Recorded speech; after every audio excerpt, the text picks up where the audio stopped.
When you're lying in bed at night, do you ever randomly remember some relatively minor social missteps or poorly chosen words you did/said years earlier? And then beat yourself up over it even though it really wasn't a big deal?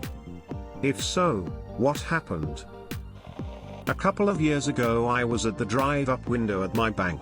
When the transaction was finished, I started to raise my hand to wave goodbye to the teller, but instead of waving, I started to flip him off. It happened completely subconsciously. I don't think I was able to stop it in time because he had a shocked look on his face. I eventually apologized, but I still feel horrible shame over it. Every time I see him the shame comes back. Plus now I have a crush on him. Between sophomore and junior year in high school I went on a summer study program. I was an awkward teen, who wasn't, but I thought at the time I was the only awkward one of the bunch. There was a competition I wanted to sing in it. I can't sing. I chose a song to sing that was a classic, but the version they put on was a remix. I couldn't keep the timing or anything. So on stage I made a signal to cut the music and walked off stage after performing poorly in the middle of the song. In 7th grade, a cute girl asked me to sit next to her. I said my mom won't let me sit next to girls. My mom said no such thing. Not knowing the full picture before opening your mouth sucks. A colleague of mine accidentally cut her hand with a scalpel after using it. A week later she had an infection that was causing fever, which led to her being brought into hospital. I found this out from my boss at the time, who seemed concerned about her at the time and was wondering when she'd be back to work. Not thinking much about it, I contacted my colleague to see if she was okay and if I could bring her in anything.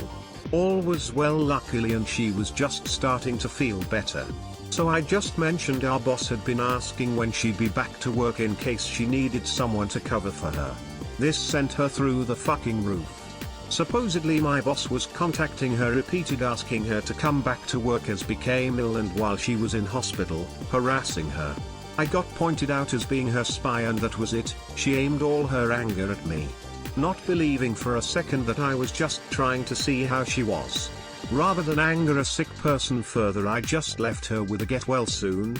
Every time I remember it I cringe at how inconsiderate I was to her and how I handled the situation. 3 years on, and even at conferences she gives me a look that would kill. Yeah, doesn't everyone? This would be 1988. I'm downtown with the 2 girls I met online, BB's Scene, and my friend. All 3 of these people are players in my life today, BTW. I dated one of them on and off for years, consider the guy my hetero life partner, fooled around with the other girl and stayed friends. But at this point we're young, it's the 80s, and we're walking around downtown Cleveland. A homeless person asks us for money. I say no, and then follow it up with "you are going to spend it on booze anyway" in this real callous and stereotypical manner. Not even sure where it came from, since I thought I had learned the lessons of Dickens as far as caring about the poor, but no. That was some kinda lie I told myself at the time. I still thought if you were homeless you did something to deserve it. One night in my early 20s that moment came back to me while falling asleep. I beat myself up over that for a while. Along with a lot of others shit. Yes. When I was in high school we had to give in feedback forms about our teachers. I was just going to submit mine totally blank, but the teacher in charge at the time told me that I had to write something for every teacher.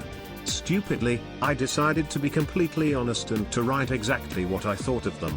It was all nice, except for one teacher's, which was just ex-Mrs. Very Scary, but she's a good teacher. I meant both of those, but it didn't matter. The teacher was seriously hurt by it, although she pretended it was NBD at first. Then as the weeks went by she would mention it once a week, gradually seeming more and more upset. Until one day, when another student mentioned being scared to ask her about something, she shouted at him for an entire period. She also mentioned me a bunch, saying she would never forget what I said but could forgive me. Anyways, she was the type of teacher to really consider her students to be her own kids, and I guess me being scared of her hurt her. I do regret that. I had a crush on this one girl all throughout elementary school. I'm talking the only girl I liked and always wanted to be with her. Well, once I got into 6th grade I decided to make my move. My bright idea, I'm cringing at the thought of it, was to just randomly email her via our school emails. Just random stuff out of the ordinary. I fucking hate myself. Even worse, I never really talked to her before and still am kinda, an introvert. Oh, and one more thing. Her brother, younger, found out and told me she was with a guy. I thanked him and cried for hours when I got home. And that's the story about how I became socially awkward. I was contemplating on how to talk to this girl I like so much. We are in the same neighborhood. One day we were gonna walk past each other and she smiled at me. And I looked away and continued walking. Goddamn, she caught me off guard. That was a year ago. Now whenever I see her, I just pretend to have weak eyesight that I didn't see her smile at me. Where's the time machine when you need it? I was raised very religious and my grandparents are very good people, but they occasionally make a comment about racial stereotypes. When I was in 2nd grade I heard my grandpa say something about Indian people not driving well and I didn't question it. Being the edgy kid I wanted to sound cool or something and repeat it. I did so by loudly answering a teacher's question in Sunday school with something containing the words Asian people can't drive. Immediately after I accidentally made eye contact with the Asian girl in my class, who was one of the kindest, sweetest people I've ever met. Even not realizing the gravity of my statement, I still saw the look on her face and felt awful. So yeah, that keeps me up a lot. I was discussing a recent surgery I had at work to a bunch of people, including a lady with spina bifida who lives in a wheelchair. I specifically was talking about how annoyed I was by not being able to walk for 3 weeks. I revisit that one a lot. I often lie in bed thinking about an obnoxious thing from grade 9 I wrote in someone's school yearbook. I'm 38 years old. I made a presentation in my public speaking class in college about how antidepressants were bad and you should seek other methods of treating depression. This was dumb for a few reasons. 1. I just had a bad experience with antidepressants in high school but apparently could only see my own perspective. 2. It was just a class to teach public speaking methods and I did not need to pick such a heavy topic. 3.